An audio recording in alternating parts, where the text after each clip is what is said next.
back to the Harley Markey podcast, Old Dog New Tricks. You know, we have been struggling a bit. I'm not. Oh, okay. No, we're great. We're great now. We're happy, but... We're great in life? Well, you have something on your face. It was a really heavy shit that we went through, and there was a lot of healing and processing after, and then we're trying to process and heal it on the podcast, and we're just like, damn, this shit's getting a little heavy. Too heavy. Too heavy. So we're asking ChatGPT, what do we talk about? We used to talk about like penis positivity and loving your penis at any size, and now what? I don't know why that one, the very first podcast we ever did, Is if the I one ever I asked you, always it's the only one you ever referenced. I was like, hey, what podcast Well, have you you done in always- the past? you And you always- always like go, penis positivity. You always remember your first, Brian. Yeah. You Oh, always there it is. remember your first. I like that. Okay. Yeah.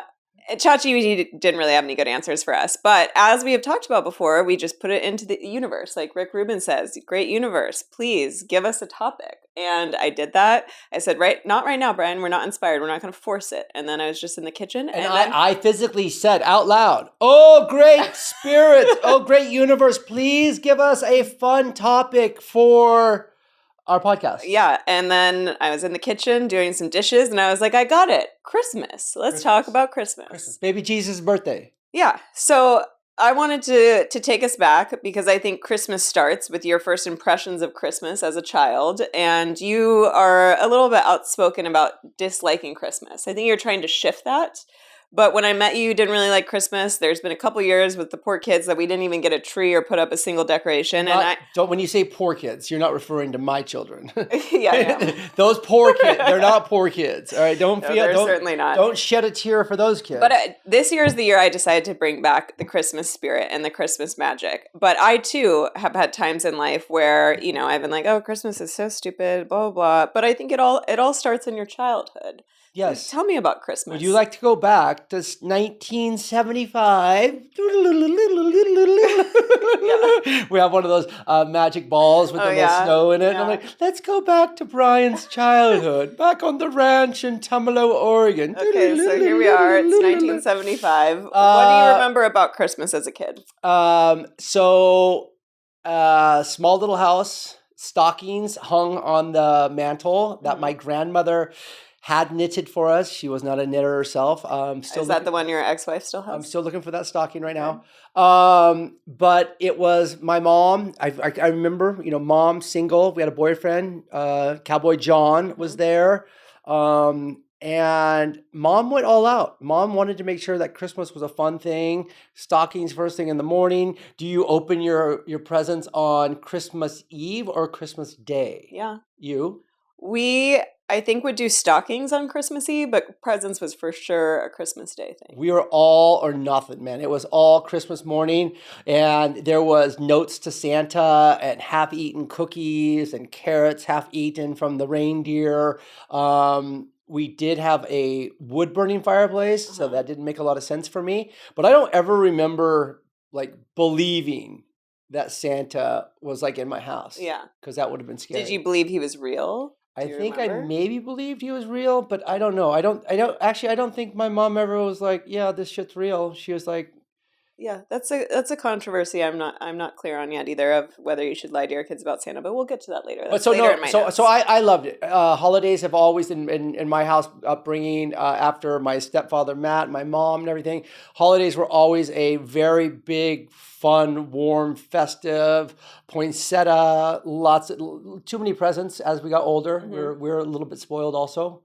And it was just, I remember great things from the Christmas holidays in my youth. Yeah, your mom tried to inject the magic of the Christmas spirit. 100%. I mean, even now, we rent her house out as an Airbnb, and I get a million texts like, when are they gone? I need to decorate for Thanksgiving. When are they gone? I need to decorate for Christmas. And Brian really makes fun of her. There's an ongoing joke that when she dies, she's going to pass on all her fleur-de-lis dolls. Is that what Anna they call it? Anna Lee dolls. Anna Lee dolls. They're like these little mouses that are dressed up in costumes and stuff like that. And they're expensive. And it's just, mom's collected decorations from every single holiday for as long as I can remember. And it's annoying. Yeah, I understand. I too had magical Christmases as a kid. Like I remember with my mom, like making treats for the reindeer and Santa. Although I never remember believing in Santa really either. I think I did when I was like probably 3. That was probably the only Christmas that I did. But she went all out. I always remember we had this homemade advent calendar she made when I was little, and it was this felt thing and it was a tree. And so each 25 days of December, you hung an ornament on the tree. And then on Christmas Day, your tree was fully decorated. And I loved when the advent calendar came out. We always had tons and tons of gifts. Like my mom went crazy getting us all gifts. We all had our stockings, and I loved Christmas, but there was also when I got older and I could kind of pick up on the emotional temperature of the household. My mom used to stress herself out to no end to make Christmas perfect. Like, and it was like the weight of the world was on her shoulders to make Christmas perfect for us. And it aesthetically and gifts and everything was perfect, but she was just mad at everybody, stressed out with everything, that I started being like, well, this kind of sucks. Like I remember there was a point in time where I stopped liking Christmas music because I associated it with how stressed out my mom was. This is good. This is going to turn nasty for me here in a second too. And this is our feel good fucking podcast. Well, no, we're going to take back Christmas. Okay, we're taking back the Christmas we spirit. took back Christianity. Yeah, we took back Christianity. Now we're going to take back Christmas. Yeah. Oh, but the everything she did, like I would love to follow a lot of the traditions my mom did. She did amazing. It was just that she put all this pressure on herself to make this holiday perfect, and in doing so made everybody around her stressed out and a little bit miserable. And then I became a little of a bah humbug later. Like I was always the friend who was like, ew, I hate Christmas music, so annoying, so stupid. And like when it was you and I living, or like I lived alone and you lived alone, like I rarely put up Christmas decorations. We didn't put up Christmas decorations in your house, and I was kind of like, whatever. But you're done with that. I'm done with that. Okay, well, let's fill in some blanks here before you take back Christmas. So, do you believe that? Did you guys have a religious aspect to Christmas, or was it purely the economical fun? It was more the economical fun. I think it really depended on the phase of life my mother was in, how religious we were as a family or not. I did go to a Christian school, so they were big about emphasizing, this is Jesus's birthday, not like a commercial Hallmark holiday, but it was more we participated in the commercial aspect of the holiday. Yeah. I mean, the hot cocoa, the going to the malls, the whole thing. Yeah, we were into it. We love that stuff also. We talked about when you might have stopped believing in Santa, but in our household, my brother wrote his college entrance essay on this of never believing in Santa. And it was about his ability to be a critical thinker. But he was like, I don't know, 2.5, 3. He was born in June, so it was probably his like second Christmas. And he was like looking up our chimney, and he was just like so confused, like looking up the chimney. And he's like, I just don't understand how a big fat Santa could fit through that, or whatever a 2.5-year-old could say. Like he was very young. And he's like, Dad, it just doesn't make sense. And my dad's like, well, son, I never want to lie to you. Santa's not real. Just gave it to him flat. Yeah. And then my mom, I already knew like this wasn't a surprise to me. I'm 3.5 years older. And my mom was so upset. I think she started crying, and she's like, you're such an asshole, Hal. You ruined the magic of Christmas. And it is something that I'm torn on. Previously, I've always been on my dad's side. And it's like, I will never lie to my children either. But one of my best friend's sisters, Millie, is obsessed with Christmas, like obsessed. And I told her that, like, I don't think I'm going to let my kids believe in Santa. And she was like, I so disagree with you, Danielle. Like, that is the most magical thing in the world. You're not harming your children by telling them this innocent lie. Like, thinking that there's Santa bringing gifts and the magic of Christmas, like, is a childhood experience that you can never get back. Like, why would you take that from your child? So I'm kind of in the middle here of, like, do you want to lie to your kid? Or do you want to see those little magical eyes? Like, oh, my God, I believe in magic. Yeah, and, like, the elf on the shelf like seems so fun, which was not a thing for me. That's the best thing in the world. But I'm like, I don't necessarily think there's harm. Did you have an elf on the shelf? No, that didn't exist for me, but it does sound so fun. So it is. Let me tell you about. I'm a little jury out on whether I'll be lying to our future kids or not. Yeah, but right now I'm leaning towards lying. Okay, yes. So again, the whole believing thing really wasn't real for me. What happened though was when I started becoming a cook, a chef, working in the industry. the amount of Christmases I missed Yeah. was massive. Yeah. Like I didn't go home because I lived in Los Angeles or I lived in Minneapolis for like 7 years, my 20s. And I was like, I can't make it home for Christmas. So it was just kind of like some friends would get together, we get drunk and hang out, you Yeah. know? And so I kind of lost that Christmas magic when I did get married and have kids with Chantel. That was kind of that whole rebirthing, that whole reimagining. Like, how are we going to present Christmas to them? Yeah. And we did. We were very good. We got really into it. We got the Christmas trees. We got the decoration. We lived in a tiny little house the first couple of years, then we got into a nicer house as it went on. But it is. You want to lie to the kids. It's the most fascinating, fun thing in the world to like have them believe. And like, you know, the oldest one's always like, yeah, I don't know. And then Elf on the Shelf. Yeah. I found the joy of people. Somebody asked me that. Like when I bought my first house, I remember like, do you know what Home Depot is? And I was like, what's Home Depot? And then it becomes your best friend in the world. Christmas. For some of us. Christmas. Well, yes, for the lesbian nation and myself, Yeah. right? But Christmas is the same thing. Somebody said to me like, hey, do you have an Elf on the Shelf? And I was like, what is Elf on the Shelf? I had no idea. It is the greatest guilt thing you can ever have in your life. The rules to Elf on the Shelf is you cannot touch Elf on the Shelf. It's this cute little doll that is just weird little legs, scary little face, and all these things. But Elf on the Shelf comes out like around, I think, early December, to kind of like monitor the situation. So if the kids are misbehaving, you're like, shh, don't do that. The elf every night goes home and goes back to the North Pole and tells Santa if you're good or nice, right? And if you've been good and nice.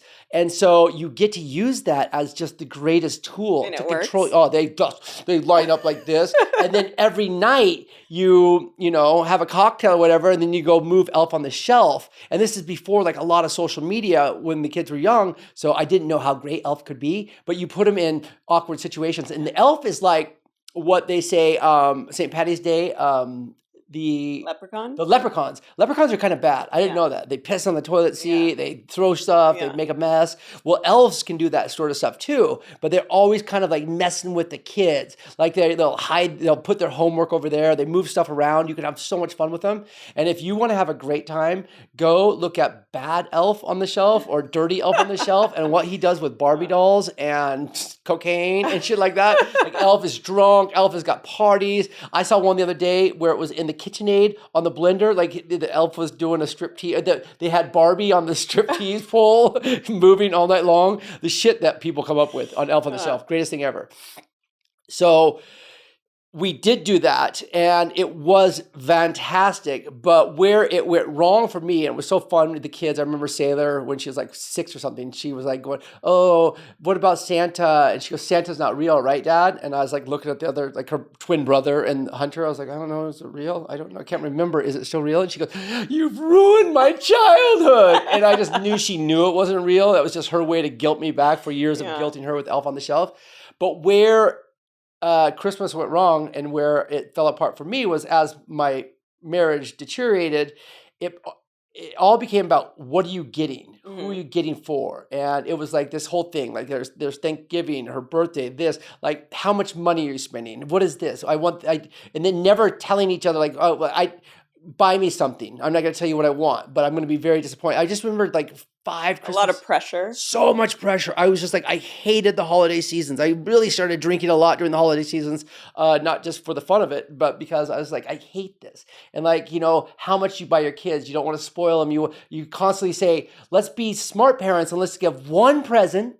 This is what all young parents do. They're like, well, let's give one present and go on a trip this year. Yeah. And then all of a sudden, one of the parents will break and go, no, let's get them some candy and fill the stockings and get them some more presents. And I'll get them this and I'll get them this. And it just turns into this giant conglomerate of just wasted money. And I saw something on Instagram the other day. Ask a kid, ask a teenager, what did you get for Christmas the last 3 years? And they can't tell you. Yeah. You go, where did you go on a trip in the last 3 years? They'll tell you all of the trips they went on. That's very true. And it's just like, I got so tired of the commercialism of the holidays that I went to a bah humbug state. Yeah. Yeah. I met you there. That's where I was at. Yeah. Yeah, but I decided we were like walking through, I think we were in Bend, Oregon. It was a chilly day and we were walking through like one of those like garden stores that just went all out for Christmas. And I was like, you know what? I'm going to go all out for Christmas this year. And I just been to my friend Alana's Halloween party and she goes all out for every holiday. And I was like, there's something really magical about embracing like each kind of season that you're in and each holiday. Like, why not make it fun, like if you have the opportunity to make it fun? And I think in order to do that, you have to learn from like, well, what didn't I like from my childhood or from my other experiences? Like, I didn't like that it became about perfection. Like, it doesn't have to be perfect to be magical. And you didn't like that it became about like spending all this money and showing money as a way that you cared and all the I'm pressure. still in it though. I'm still in it. Birthdays for the kids now is still like, what did you get me? How many things did you get? Well, actually, not for all of them.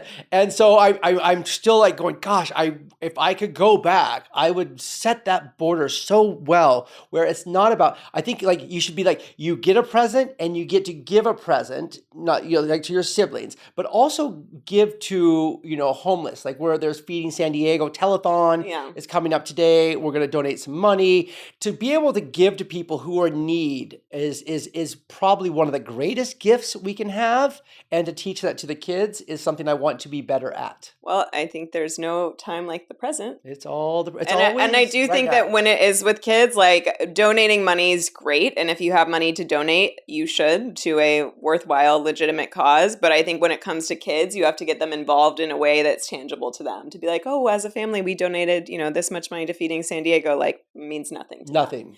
So I did want to do this last year, and I hope it's not too late this year. But there's Sponsor a multiple, family. yeah, where you adopt a family. I also saw through Salvation Army that you can just go and you get like a kid's wish list and you shop for them, and then you drop it back off at Salvation Army. So I do think that we should do that with your kids, and I think as you potentially embark on bringing another child into this world at some point in the future, like that is the gift of doing it a second time around, quite a bit later, is like It's nice to get to do it again. you realize. I do have one thing. Yeah. So when I was younger and I was shopping for the kids, where we lived over in Bay Park, Yeah. the greatest store in the world, I thought for a long time until I realized how much plastic and waste there is in the store, was right down the street. And so shopping for the kids for Christmas actually became as much fun as was to give to the kids as to shopping. It's Toys R Us. And there's no more Toys R Us. I used to love Toys R Us. Toys too. R Us. I mean, just plastic, wasted this, and this. But what a dreamland. What an absolute dreamland to be able to walk down all the aisles and see what the new toys are and what's going on. That doesn't exist anymore. We have Geppetto's. Yeah. There's a few of them in San Diego, which is much more quality, nicer kind of a toy store. But man, the glory days of capitalism and Toys R Us, ooh, that was Christmas. That was Christmas. Well, we can't change everything and completely roll back and say, all right, kids, now Christmas is about giving to other people. You don't get any gifts for Christmas. But I think that things that we can do, one, I'm going to decorate. I think having the house feel magical and Christmassy and wintry, even if you live in a warm location, Like is San special. Diego. Yeah. And two, I think that the kids, at least one of them, always talks about wanting to travel more. So I think that we potentially should pick out a travel destination, and every year it should be revealed like where we're going for spring break or where we're going for, 10 days in the summer. And that maybe they should have a budget of like, this year where you each get $1,000 worth of gifts or whatever it is. It's almost at that teenager year. I almost think like it's almost better too. I was just shopping. I was just getting some gift cards. Yeah. But I mean, it's so shallow. I know it's so shallow. Well, kids like to unwrap stuff. Well, no, this is what they do nowadays. Kids nowadays do gift registries for each holiday. Gifster. Which makes sense because it's like as kids you used to write a Christmas list, but now that everything's online, like your Christmas list is online. Miles had an $80,000 Mercedes on there. Sailor has some very extremely expensive purses. Yeah. But Gifster is real. Yeah. And that's good. Yeah. Yeah. It is. But I think it's just about like a budget that you feel comfortable with and understanding like what's on that list. You get to choose. Like some of these kids are asking for things that they already have a million of. So you get to choose like, okay, maybe I don't need to buy this 7,000th hoodie, but you do need more of XYZ. I don't know. Socks It's never hard. fails. I think socks are like a guarantee. I Always. think sometimes if people get socks on Christmas, they may start crying. I've seen it happen. Did you get socks on Christmas? No, I watched it last year though. Oh, did I give somebody socks for Yeah, you Christmas? did. Oh, You what did. an It was a asshole. failure. What an asshole. It was a But failure. I figure on these holidays and stuff like that, for these gift giving, for some of the people I give gifts to, I can't ever win. So I'm going to get in No. trouble no matter what. So sometimes I'm like, here's your gift. And it's a trip to someplace fun. I think Can that's we just do that? your own thing. Birthdays this year were very successful because we stuck to the list and paid attention to the correct sizing. I think it's just you have to put in a little bit of effort and thought. And as you talked about, you have to like not let guilt take over you. One thing, you know what? I used to do this and I haven't done this for myself in a long time. When I was in the previous relationship at the kids, every year for Christmas, I had a friend teach me this like 10 years ago. He goes, "Hey, you got to buy yourself a toy." I was like, "What do you mean?" He goes, "Just because we're adults doesn't mean we don't get a toy. Yeah. So get a drone, get a remote control truck you can take out in the backyard or something. Get a rocket you can launch into space or something." So adults, buy yourself a toy and be a kid again for a day. Oh, that's fun. I think That's about how great. long it takes to lose it. You'll launch it into the air. It's gone. You got to find it in the neighbor's yard or something like that. Well, I think that's part of what making Christmas magical is it's like, yes, it's about like making other people happy because that brings you happiness, but it's also allowing yourself to indulge in that happiness and whatever makes you happy as well. Because I think you started to hate Christmas because you felt like it was meeting everybody else's expectations, but how can you meet your own expectations? I get to buy myself a toy this year. For what you want. Yeah. What kind of toy do you want? I'm gonna wait. I know exactly what kind of toy Danielle's gonna get. That's amazing. I just thought of it like that. It was like Really? Oh, I think I know too. Did we see it the other day? Oh no. Oh, okay. I was thinking dirty. Oh. Sorry. I was thinking a surfboard. Oh yeah. Like the Beyonce surfboard she sings about Jay-Z. You know, right? That surfboard. Yeah. Ooh. Beautiful. What are you going to make for Thanksgiving? I mean, what are you going to make for Christmas? Oh, we do also always host Christmas Eve, which is fun because my brother's wife's family is in San Diego. So we have my dad stay with us and then the whole family's in San Diego. My mom comes over. My brother comes over. Yeah, and that's our new tradition is hosting Christmas Eve. And we usually do something fun like caviar oysters. And then we have a theme. I think we did Thai food last year because we had just come back from Thailand. So we taught everybody how to roll their own spring rolls. Which didn't go over well because they just want to get drunk. And it was fine. My issue is that I made a whole vat of espresso martinis with pure alcohol and a tiny bit of concentrated cold brew. So I accidentally got everybody drunk. Wrong recipe. No, you do not. It's wrong. That's a lie. What? Mamie made the horrible egg white. The gin fizzes, and that was empty, and yours was full. Well, because mine was like rocket fuel. They drink the gin fizz. But a couple egg white grossness. Yeah, they loved it. I told her bring it again. I think 2 years ago, or maybe even 3 years ago, my dad's wife is Chinese, so we did a whole Chinese feast. That was amazing. She said, "I out Chinese the Chinese." Yeah. So we haven't come up with our theme for this year, but I. Oh my God, are we going to Italy?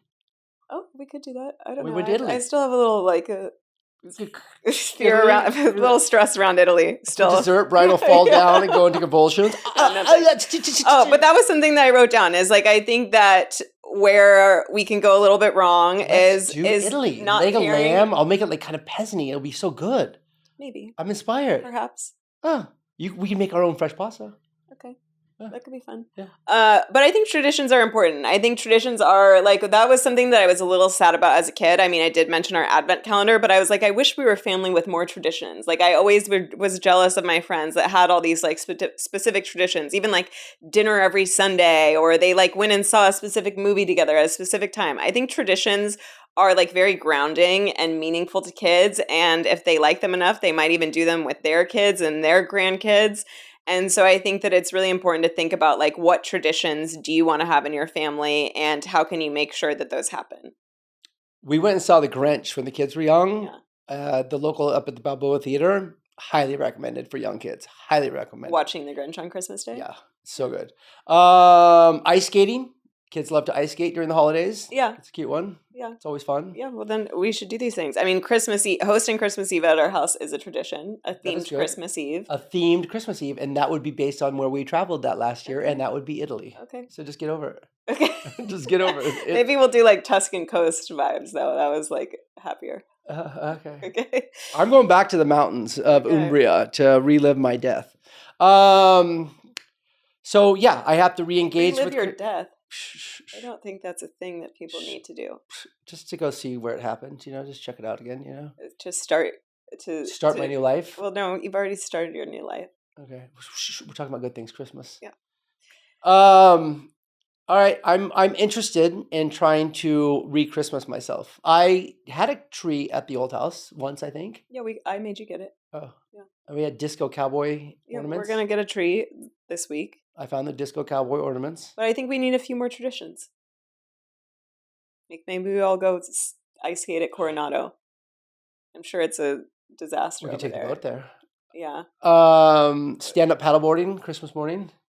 Yeah. Yeah. Could be fun. Yeah. You and me. Yeah, I don't know. It's I do believe that if you are religious and Christian, it's obviously a huge opportunity. My mom and Uncle Palmer We will always always go to midnight mass. We'll go to midnight mass. Yeah, I've never done that. Don't want to, do you? Nope. I like sleep. Somebody loves sleep. All right. So, what are your Christmas traditions? What are you going to do this season? And are you yay for Christmas or nay for Christmas?